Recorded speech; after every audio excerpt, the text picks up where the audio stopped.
Meus irmãos, a paz do Senhor, para mim é um grande prazer estar aqui mais uma vez com os irmãos. A nossa finalidade aqui é compartilhar um pouco da palavra do Senhor nosso Deus, e para esse segundo trimestre do ano de 2025, a nossa tão amada editora CPAD preparou para estudarmos o livro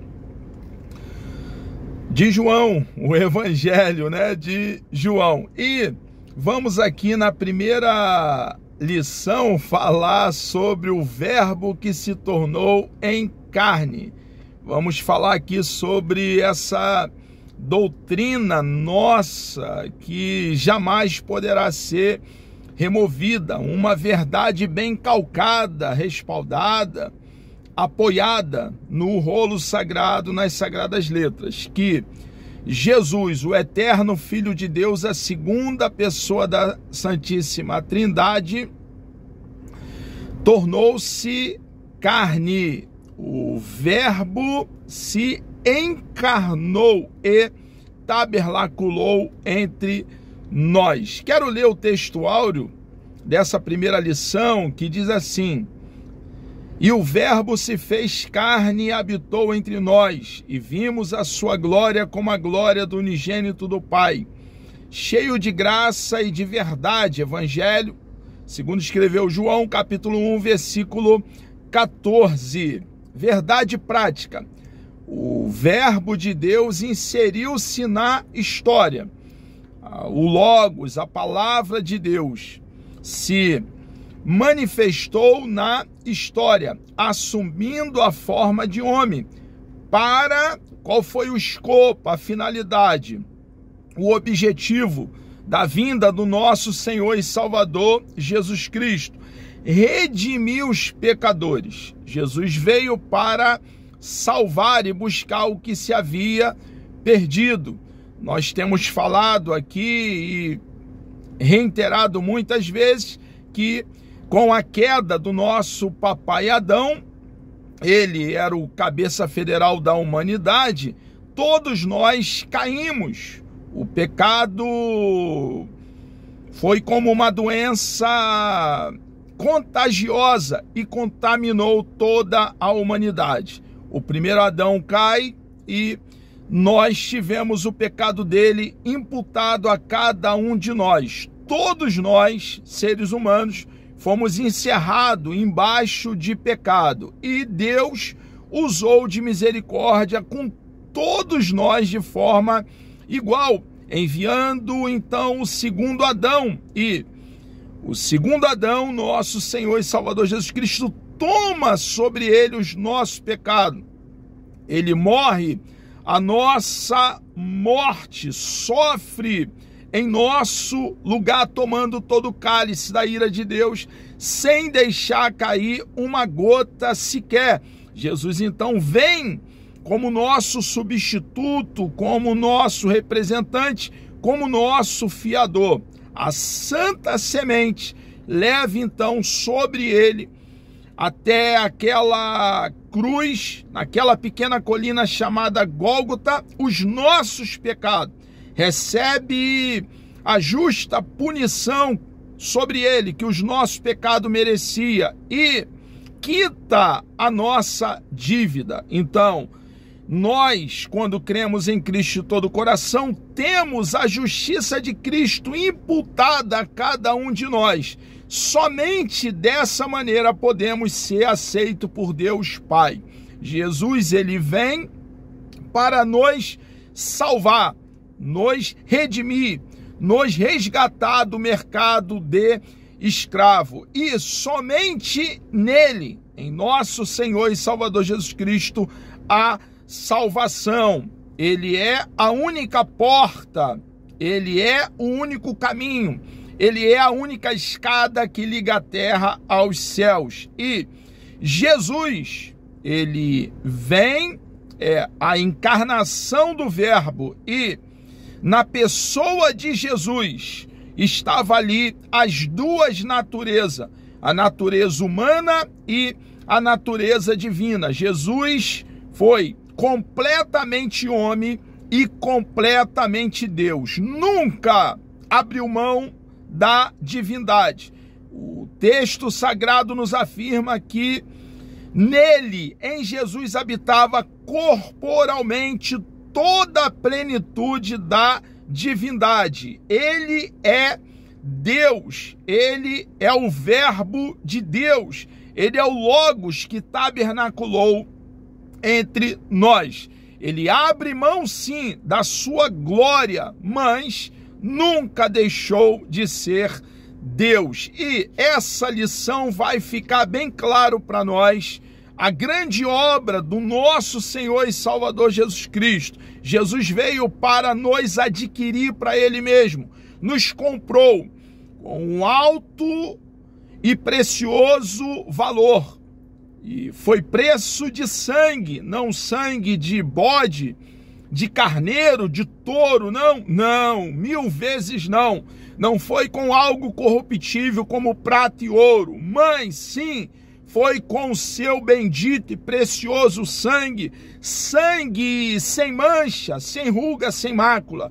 Não um sangue como o seu e o meu contaminado pelo pecado, não, mas o sangue ilibado de um cordeiro puro, santo, que foi derramado para nos comprar, nos comprou para Ele mesmo. E hoje, nós, cônscio dessa verdade, que fomos resgatados pelo eterno Filho de Deus, aqui estamos para voluntariamente, com o coração saturado de amor, servi-lo, compartilhar, disseminar, propagar como arauto as boas novas do reino, o plano bendito de salvação, o evangelho, a mensagem que dá vida a mortos.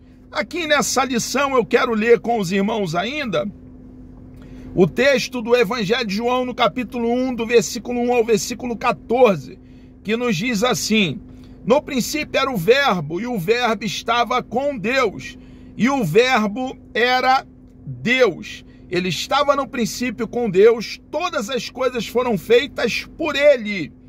E sem Ele, sem Jesus, nada do que foi feito se fez. Nele, em Jesus, estava a vida, e a vida era a luz dos homens. E a luz resplandece nas trevas, e as trevas não a compreenderam.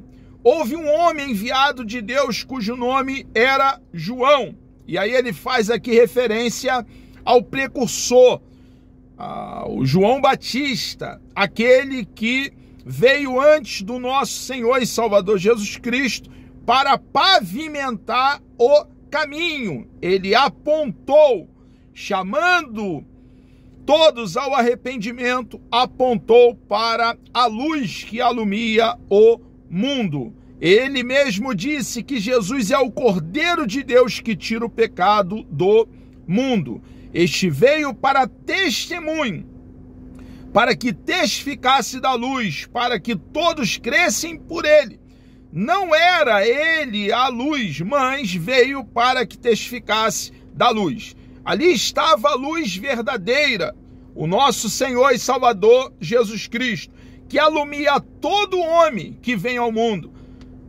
Estava no mundo e o mundo foi feito por ele, e o mundo não o conheceu. Veio para o que era seu, e os seus não o receberam. Mas a todos quantos o receberam, deu-lhes o poder de serem feitos filhos de Deus, aos que creem no seu nome, os quais não nasceram do sangue, nem da vontade da carne, nem da vontade do varão, mas de Deus. E o Verbo se fez carne e habitou entre nós, e vimos a sua glória, como a glória do unigênito do Pai, cheio de graça e de verdade. Objetivo dessa lição: apresentar as informações introdutórias sobre o Evangelho de João. 2. Revelar o Senhor Jesus como o Verbo de Deus. E 3. Explicar tanto doutrinariamente como biblicamente a manifestação do Verbo. Introdução.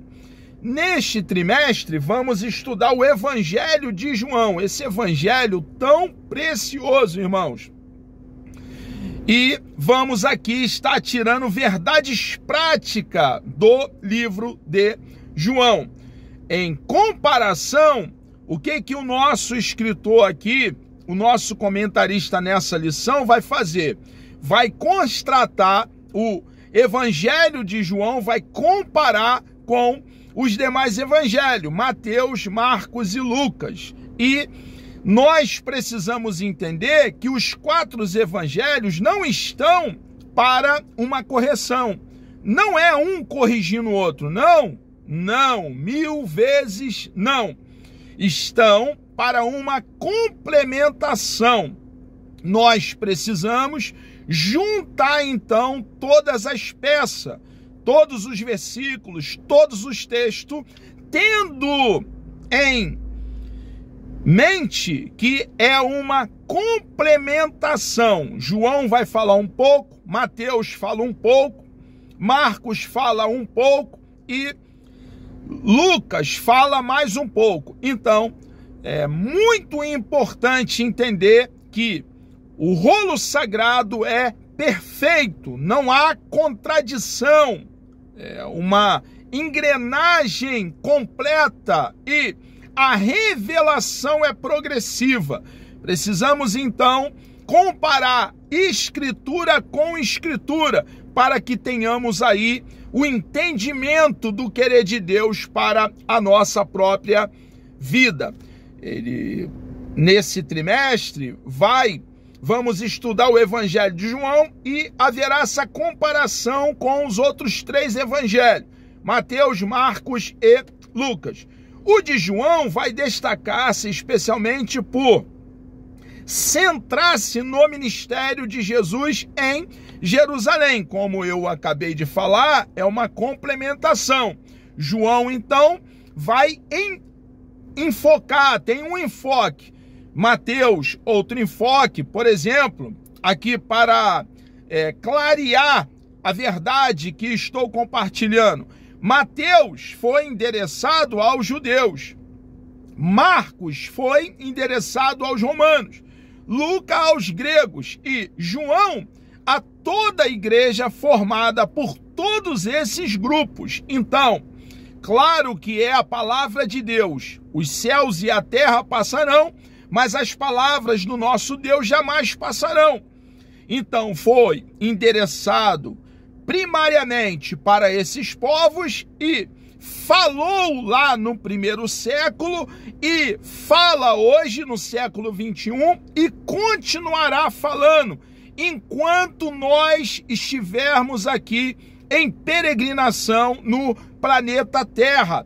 A verdade que foi verdade no 1º século, ali registrado por Mateus, Marcos, Lucas e João, é verdade hoje no século 21, é o nosso manual e nós, igreja, somos norteados pelos registros dos 66 livros inspirados, soprado para dentro de aproximadamente 40 escritores. O cano sagrado, a vara de medir, a regra está para nos dar o caminho, nos dar o norte.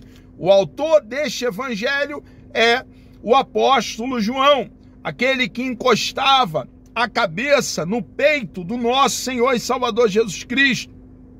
O apóstolo amado, ele redigiu este valioso documento. Com que finalidade? Com a intenção de revelar a singularidade da natureza divina do nosso Senhor. O nosso Senhor é Deus. Jesus é o Emanuel, o Deus conosco. Nós, então, ao estudarmos o Evangelho de João, temos uma fé aperfeiçoada, temos uma fé robusta, uma fé de melhor qualidade. Somos fortalecidos, porque está bem claro que fomos salvos, resgatado, não por uma criatura semelhante a nós, limitados, nós comedores de rapadura com farinha. Não, mas fomos resgatados pelo eterno Filho de Deus, pelo Deus autoexistente, autossuficiente. Autoria, aqui temos o apóstolo João, temos aqui a data aproximada, os anos 80, 90 depois de Cristo.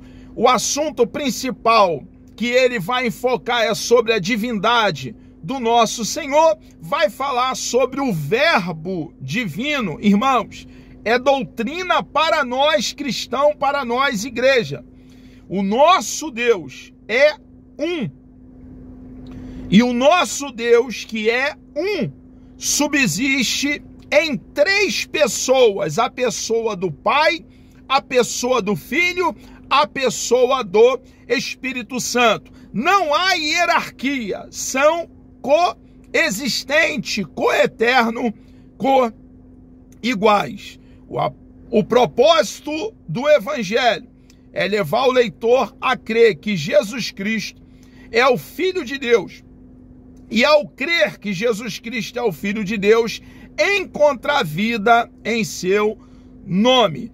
A natureza de Jesus, apesar de o Evangelho de João sublimar de forma clara a dimensão divina de Jesus, está claro. O apóstolo também aborda a sua natureza humana. Então, fica claro para nós que Jesus é a segunda pessoa da Santíssima Trindade. Jesus é a segunda pessoa da Santíssima Trindade, o eterno Filho de Deus, e na pessoa de Jesus habita duas naturezas. São duas naturezas na pessoa bendita de nosso Senhor e Salvador Jesus Cristo. Existe uma colocação que eu percebo que não há coerência com a palavra do nosso Deus. Qual é a colocação? Quando nosso Senhor estava dormindo ou sentiu ali fome, dizem, ali é o Jesus humano. Quando ele faz um milagre da vida ali a um homem que estava morto há 4 dias e cheirava mal, ali é o Jesus divino. Irmãos, é uma pessoa em duas naturezas em uma só pessoa.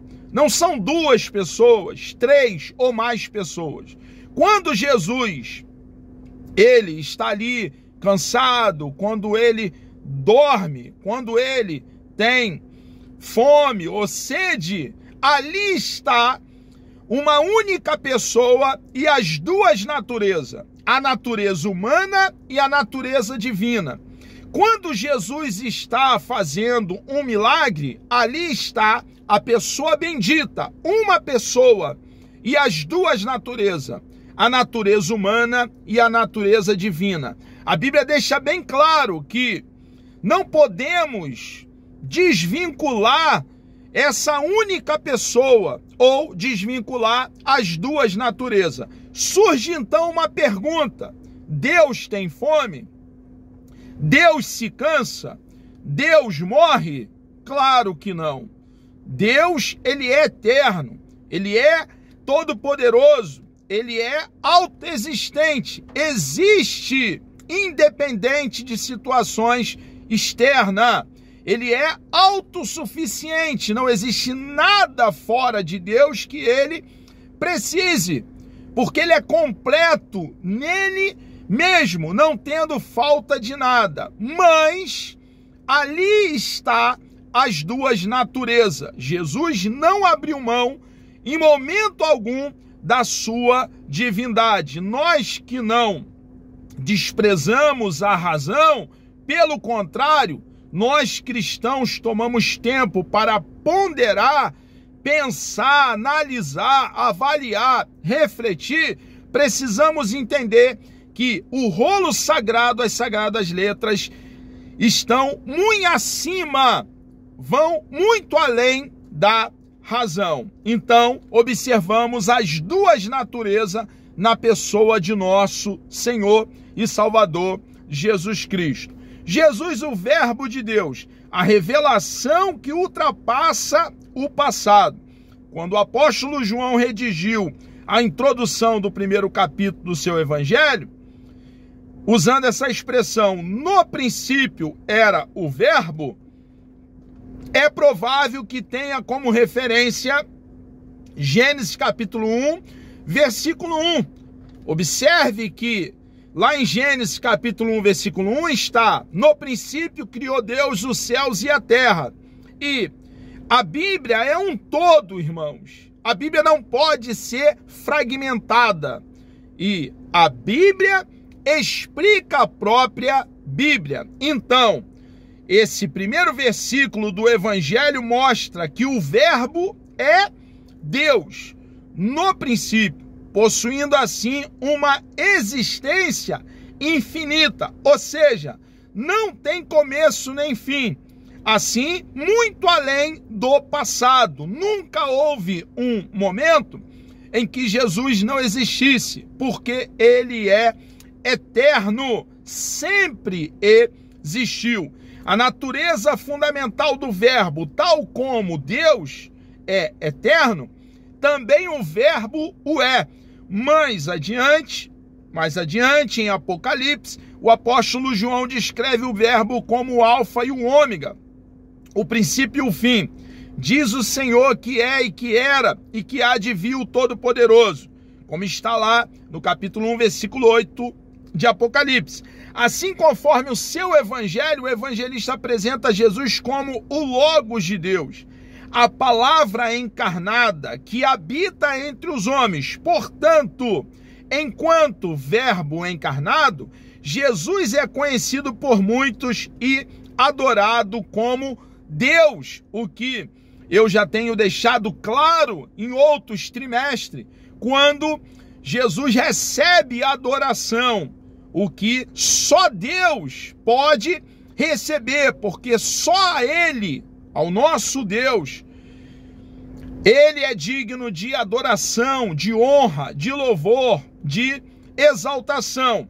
No princípio era o Verbo, conforme já referimos no grego. E no Novo Testamento, a palavra que se traduz por verbo é logos, que significa palavra.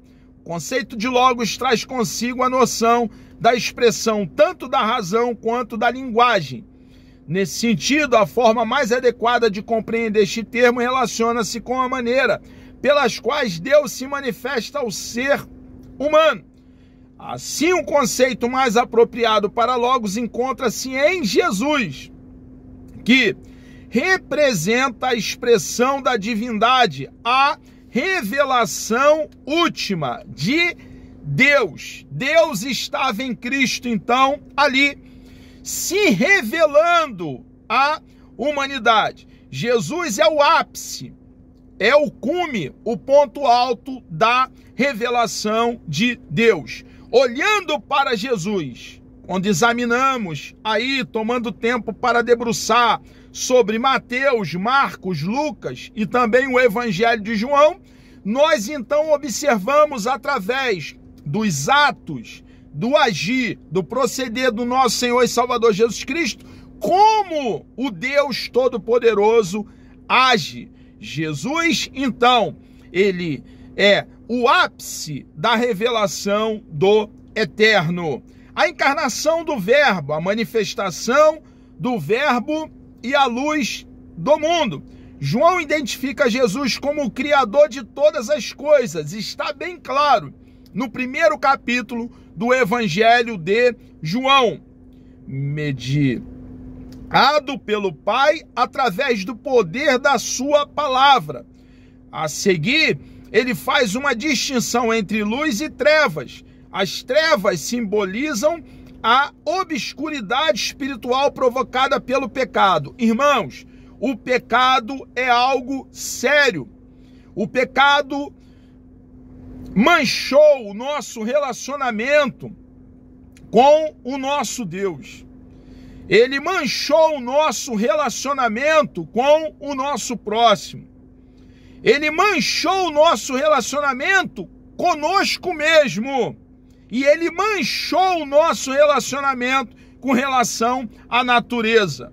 Nós, irmãos, seres humanos, depois da queda do nosso papai Adão, não conseguimos nos relacionar bem com o nosso Deus, com o nosso próximo, conosco mesmo e com a natureza. Então, Jesus, ele vem para restaurar o que o pecado destruiu em nós. Jesus vem então para que, uma vez crendo nele, estando nele arraigado, fundamentado, plantado, consigamos então nos relacionar bem com o nosso Deus, com o nosso próximo, conosco mesmo e também com a natureza.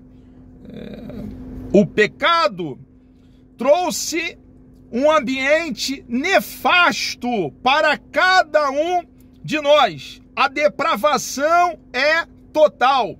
Atingiu a nossa razão, a nossa vontade, os nossos sentimentos, as nossas emoções. E Jesus, então, ele veio para quitar a dívida que tínhamos com Deus Pai e nos tornar Deus favorável a nós. E, uma vez crendo em Jesus de todo o coração, nos tornarmos, então, filhos de Deus, não mais embaixo do poder do pecado. Cristo nos dá ousadia, firmeza, poder sobre o pecado, para andarmos em espírito, irmãos. Nós, então, precisamos entender que houve um divisor de águas, um antes e um depois de Cristo. Grande foi a obra realizada pelo eterno Filho de Deus em nosso favor. As trevas simbolizam a obscuridade espiritual provocada pelo pecado.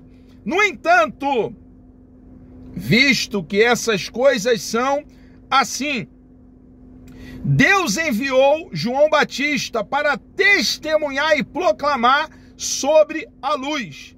A verdadeira luz é Cristo, que foi anunciada por João Batista, mas que os homens decidiram rejeitar. Os judeus ali não reconheceram que Jesus era o Messias, vaticinado pelos profetas do Antigo Testamento. Eles desprezaram o nosso Senhor e Salvador Jesus Cristo e não reconheceram ele como Messias. Nós cremos em Jesus de todo o coração e está claro para nós, irmãos, que Jesus é o Messias predito, vaticinado, profetizado pelos profetas do Antigo Testamento. A igreja não é um plano B. A igreja não é um plano alternativo, como se algo tivesse dado errado, então vamos resgatar a igreja. Não, não. A igreja sempre esteve no coração de Deus. Houve ali um rejeitar, a princípio, por os judeus, pelos judeus. Nós sabemos que muitos judeus hoje já estão, milhares, reconhecendo Jesus como Messias e crendo nele de todo o coração e se tornando igreja, adquirindo o direito da vida eterna, porque a igreja é formada por todos os povos, representada por várias nações. Temos muitos cristãos, judeus, brasileiros, paraguaios, uruguaios, mexicanos, holandeses, norte-americano, porque a igreja é formada por aqueles que creem em Cristo de todo o coração. Então, houve ali um rejeitar primário naquela ocasião, mas observamos também que a Bíblia deixa claro, na progressividade da revelação, que muitos que ali rejeitaram também passaram a crer no nosso Senhor e Salvador Jesus Cristo um pouco mais adiante. Havia até sacerdotes ali que estavam crendo um pouco mais adiante desse período registrado pelo apóstolo João aqui no seu evangelho, crendo no nosso Senhor e Salvador Jesus Cristo. O que nós precisamos, irmãos, é entender que todos os acontecimentos não pegaram o nosso Deus de surpresa, porque ele não pode ser pego de surpresa. Antes da fundação do mundo, o nosso Deus já havia elaborado o plano de salvação e, na plenitude dos tempos, no tempo de Deus, Deus então colocou esse plano em execução. Para nós cristãos, fica a missão preciosa de compartilharmos do Evangelho com todos os moradores do planeta Terra. No entanto, Deus enviou João Batista para testemunhar e proclamar sobre a luz. A verdadeira luz é Cristo, que foi anunciada por João Batista, mas que os homens decidiram ali, naquele momento, rejeitar. O privilégio de nos tornarmos filhos de Deus, quando cremos em Cristo de todo o coração, nós nos tornamos filhos. O apóstolo Paulo fala sobre a doutrina da adoção. Nós somos filhos por adoção, com os mesmos privilégios de um filho legítimo, herdeiros de Deus e cordeiros de Cristo. Todo ser humano é criatura, mas um dia, crendo em Cristo de todo o coração, passando pelo ato da regeneração, sendo inserido ao corpo de Cristo, adentrando no processo de santificação, passa da condição de criatura para filhos de Deus. Filhos com todos os privilégios, irmãos, e desfrutamos como filho de um Pai bendito que proveu eterna salvação para cada um de nós que cremos em Cristo de todo coração. A manifestação e a habitação do Verbo.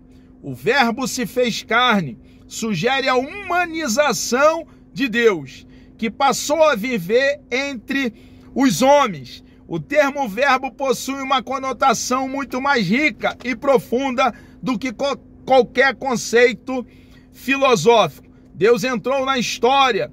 É importante notar a expressão "e habitou entre nós". No texto grego, essa expressão indica que o verbo armou seu tabernáculo ou tenda entre nós.